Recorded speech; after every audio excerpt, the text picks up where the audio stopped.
வரஹ்மத்துல்லாஹி வபரகாத்துஹு. அல்ஹம்துலில்லாஹ்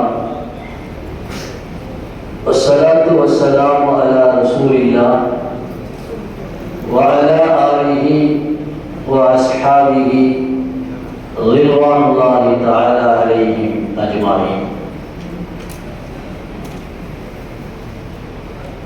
இந்த திருமண விழாவில் வருகை தந்து மணமக்களை வாழ்த்தி துஆ செய்திருக்கின்ற உலமா பெருமக்கள், ஆன்மீக பெருந்தகைகள், ஜமாத்தார்கள், உறவினர்கள் அனைவரோடு சேர்ந்து நானும் இந்த மணமக்களை வாழ்த்தி துஆ செய்ய அழைக்கப்பட்டிருக்கிறேன். அல்ஹம்துலில்லாஹ். தூத்துக்குடி மன்பவிசரா அரபிக் கல்லூரியில் 7 ஆண்டுகள் பயின்று மஸ்ரஹி சனது பெற்று மேற்படிப்புக்காக தென்னகத்தின் தாய் கல்லூரி அல் பாக்கியாத்து சாலிஹாத் அரபிக் கல்லூரியில் 2 ஆண்டுகள் ஃபாசில் பட்டமும் பெற்று தற்போது சென்னையில் பணி செய்து கொண்டிருக்கக்கூடிய மௌலவி சையத் அஹ்மத் மஸ்லஹி அவர்களோடு 6 மாணவர்கள் தங்களுடைய இல்லற வாழ்வை துவங்க இருக்கிறார்கள். அல்ஹம்துலில்லாஹ். இவர்களை அனைவரையும் வாழ்த்தி ஒரு சில வார்த்தைகள் இமாம் அலியுல் கரமல்லாஹ் வஜ்ஹு அவர்கள் இப்படி சொல்வார்கள்: அல் ரிஸ்கு ரிஸ்கானி, அல்லாஹ் தருகின்ற ரிஸ்க் என்பது 2 வகையாக இருக்கிறது. ரிஸ்குன் தத்லுபுஹு, ஒரு வகையான ரிஸ்கை மனிதா நீ தேடிக் கொண்டிருப்பாய்.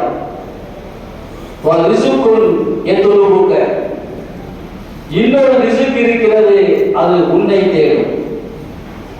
ஒரு ரிஸ்கை நாம் தேடி செல்ல வேண்டும், இன்னொரு வகையான ரிஸ்க் அது நம்மை தேடி வரும். இங்கே மணமகனாக இருக்கின்ற இந்த மணமகன் தனக்கு ஒரு சாலிகான ரிஸ்க் வேண்டும் என்று தேடினார்களா அல்லது அவர்கள் தேடி வந்ததா? அதே போல இங்கே மணமகளாக இருக்கின்ற அந்த மணமகள்கள் தங்களுக்கு சாலிகான கணவன் வேண்டும் என்ற ரிஸ்கை தேடினார்களா அல்லது தேடி வந்ததா? ஒரு அற்புதமான கருத்தாக மிக்க கருத்தை இமாம் அலியுல் கரமல்லாஹ் வஜ்ஹு நமக்கு தருகிறார்கள். இமாம் ஷாஃபி ரஹிமஹுல்லாஹ் இமாம் மாலிக் ரஹிமஹுல்லாஹோடு பேசிக் கொண்டிருக்கிறார்கள். ஒரு ஹதீஸ் சம்பந்தமான விவாதம் வருகிறது. இமாம் மாலிக் ரஹிமஹுல்லாஹ் ஒரு கருத்தை முன்வைக்கிறார்கள். ரிஸ்க் என்பது நாம் எந்த அளவுக்கு அல்லாஹ்வின் மீது தவக்குல் வைக்கிறோமோ அந்த அளவுக்கு நம்மை தேடி வரும். நாம் முயற்சிக்க வேண்டிய அவசியம் இல்லை என்கிறார். ஆனால் இமாம் ஷாஃபி ரஹிமஹுல்லாஹ் அப்படியே ஒரு மாற்றமான கருத்தை வைக்கிறார்கள். ரிஸ்கை நாம் தேடியும் செல்ல வேண்டும். இருவரும் அந்த கருத்துக்களாக தங்களோடு பகிர்ந்து கொண்டிருக்கின்ற பொழுது இமாம் மாலிக் ரஹிமஹுல்லாஹ் தங்களுடைய கருத்துக்கு ஆதரவாக ஒரு ஹதீஸை சொல்கிறார்கள். லவ் தவக்கல்தும் அலல்லாஹி ஹக்க தவக்குலிஹி, நீங்க அல்லாஹ்வின் மீது எப்படி நம்பிக்கை வைக்க வேண்டுமோ அப்படி நம்பிக்கை வைத்தால் ல ரஸக்கக்கும் கமா யர்ஸுகு தைர், பறவைகளுக்கு உணவளிப்பது போல உங்களுக்கு அல்லாஹ் உணவளிப்பான் என்ற ஹதீஸை ஆதாரமாக சொல்லி நாம் அல்லாஹ்வின் மீது வைக்கின்ற நம்பிக்கை நமக்கு ரிஸ்க் நம்மை தேடி வரும் என்கிறார்கள். ஆனால் இமாம் ஷாஃபி ரஹிமஹுல்லாஹ் அப்படியே கொஞ்சம் மாற்றமான கருத்தோடு இமாம் மாலிக் ரஹ்மத்துல்லாஹி சொல்றாங்க, உஸ்தாத் அவர்களே, நீங்கள் எந்த ஹதீஸை உங்களுக்கு ஆதாரமாக சொன்னீர்களோ அதே ஹதீஸ் தான் என் கருத்துக்கும் ஆதாரம். காரணம், ஹதீஸுடைய பின்பகுதியை பாருங்கள். பறவைக்கு உணவளிப்பது போன்று அல்லாஹ் உணவளிப்பான். ஆனால் அந்த பறவையை கூட்டில் வைத்துக் கொண்டு உணவளிக்க மாட்டான். அது என்ன செய்யும்? தருது, அது காலையிலே வெறுமைத்தோடு செல்லும். மாலையிலே வயிறிழம்ப வரும்.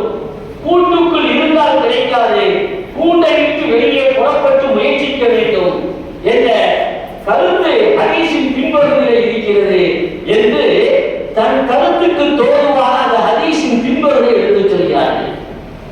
இரண்டு பேரும் மாபெரும் இமாம்கள். இருவரும் ஒரு ஹதீஸின் முற்பகுதியும் பிற்பகுதியும் சொல்லி ரிஸ்க் தானாக தேடி வர வேண்டியார்கள். இல்லை இல்லை, ரிஸ்கை தேடி போக வேண்டும் என்று சொல்கிறார்கள். இமாம் ஷாஃபிஈ ரஹ்மத்துல்லாஹி அலைஹி மஜ்லிஸில் இருந்து வெளியே வருகின்ற பொழுது ஒரு கவலை. தன் உஸ்தாதிடத்தில் இப்படி பேசிவிட்டோம், ஆனால் அதை நிரூபித்து காட்ட வேண்டும் என்று வெளியே வீட்டுக்கு புறப்படுகின்ற பொழுது தெருவழியாக ஒரு முதியவர் தன்னுடைய சுவர்களை சுமக்க முடியாமல் சுமந்து கொண்டு செல்கிறார். இமாம் ஷாஃபிஈ ரஹ்மத்துல்லாஹ் அந்த முதியவரிடத்தில் சென்று, உங்கள் சுவைகளை நான் தூக்கி வருகிறேன் என்று தூக்கி வருகிறார்கள். அவர் வீட்டுக்கு வந்து சுவைகளை கொடுத்ததற்கு பிறகு அந்த முதியவர் இமாம் ஷாஃபிஈ ரஹ்மத்துல்லாஹ்வுக்கு சில பேரித்தமிழங்களை கொடுக்கிறார். அதை பெற்றுக்கொண்ட இமாம் ஷாஃபிஈ ரஹ்மத்துல்லாஹ் விரைவாக சந்தோஷத்தோடு இமாம் மாலிக் ரஹ்மத்துல்லாஹ்வை தேடி வருகிறார்கள். வந்தவர்கள் இமாம் மாலிக் ரஹ்மத்துல்லாஹ்வுக்கு முன்னால் அந்த பேரித்தமிழங்களை அப்படியே கொட்டிவிட்டு சொல்கிறார்கள், பார்த்தீர்களா, நான் உங்களோடு இங்கே உரையாடி கொண்டிருந்தால் இந்த பேரித்தமிழம் கிடைத்திருக்குமா? நான் வெளியிலே சென்று முயற்சித்த காரணத்தினால் நான் அதை தேடி போக வேண்டியதாக இருந்தது என்று சொல்லுகின்ற பொழுது, இங்கேதான் இமாம் அவர்களின் ஒரு மதிநுட்பத்தை கவனிக்க வேண்டும். என்பதை போல வல்லவனுக்கு வல்லவன் இந்த வையகத்திலே உண்டு என்பது போல இமாம் மாலிக் ரஹ்மத்துல்லாஹ் சிரித்துக் கொண்டே அங்கே வைக்கப்பட்ட பேரித்தமிழங்களை எடுத்து இரண்டை சாப்பிட்டுக் கொண்டு சொன்னார்கள், இமாம் ஷாஃபியே, நீங்கள் முயற்சித்து வெளியிலே சிரமப்பட்டு நீங்கள் பேரித்தமிழத்தை கொண்டு வந்தீர்கள், நான் உட்கார்ந்த இடத்திலேயே எனக்கு அல்லாஹ் அந்த பேரித்தமிழத்தை கொடுத்து விட்டார் என்று சொன்னார்கள். ஆக ரிஸ்க் என்பது ஒன்று நாம் தேடி போக வேண்டும், இன்னொன்று நம்மை தேடி வரும். இங்கே மணமக்களை பார்த்து சொல்கிறேன், நீங்கள் இத்தனை நாட்களாக ஒரு சாதியான பெண் வேண்டும் என்று, ஒரு சாதியான கணவன் வேண்டும் என்று ஆசித்தீர்களே, இந்த ரிஸ்க் எந்த வகையான ரிஸ்க்? இப்னு அரபி ரஹ்மத்துல்லாஹி சொல்கிறார்கள், அஹ்காமுல் குர்ஆனிலே பதிவு செய்யப்பட்டிருக்கிறது, அல் மர்அத்து ஸாலிஹா லா தஅதி பிஸை. ஒரு நல்ல மனைவி என்பவள் ஒரு முயற்சியால் வருபவள் அல்ல. அல் மர்அத்து ஸாலிஹா லா தஅதி பிஸை. நல்ல மணமகள் ஒரு முயற்சியினால் கிடைப்பவள் அல்ல. பகிய ரிஸ்க். நல்ல மணமகள், நல்ல பெண், நல்ல கணவன் என்பது அல்லாஹ் கொடுத்த ரிஸ்க். ஏனென்றால் இன்றைக்கு நாம் ரிஸ்க் என்றால் ஒரு தவறான புரிதல் இருக்கிறது. எது உணவு பொருளோ அதைத்தான் ரிஸ்க் என்று நினைத்துக் கொண்டிருக்கிறோம். எது உண்ணும் பொருளோ அதைத்தான் ரிஸ்க் என்று நினைத்துக் கொண்டிருக்கிறோம். ஆனால் இமாம் பைதாவி ரஹ்மத்துல்லாஹி சொல்வார்கள், மா யுன்கமு பிஹி, எதுவெல்லாம் மனிதனுக்கு பயனளிக்குமோ எல்லாம் ரிஸ்க் தான். அந்த அடிப்படையிலே ஒரு கணவனுக்கு மனைவி பயனளிப்பார், ஒரு மனைவிக்கு கணவன் பயனளிப்பார், இருவரும் ரிஸ்க் தான். இப்னு அரபி ரஹ்மத்துல்லாஹி சொல்கிறார்கள், பகிய ரிஸ்க், அவளும் நல்ல மணமகள், நல்ல மணமகன் ரிஸ்க் தான். யுசாக்கு லிமனி தகாரபு. அந்த நல்ல மனைவி சாரியான பெண் தேடி வருவார். யாருக்கு என்றால் லிமனி தகாரபு, யாருடைய உள்ளத்திலே இறைவனின் அச்சம் கருதலும் இருக்கிறதோ அந்த தக்குவாவின் பொருட்டால் அல்லாஹ் நல்ல மணமகள் அவளை தேடி வருவார் என்பதாக இப்னு அரபி ரஹ்மத்துல்லாஹி சொல்லியிருக்கிறார்கள். அந்த அடிப்படையிலே இந்த 6 மணமகன்களுக்கு 6 மணமகன்கள் சாலிஹான மணமகன்களாக அல்லாஹ் ஆக்கி தந்தருவானாக.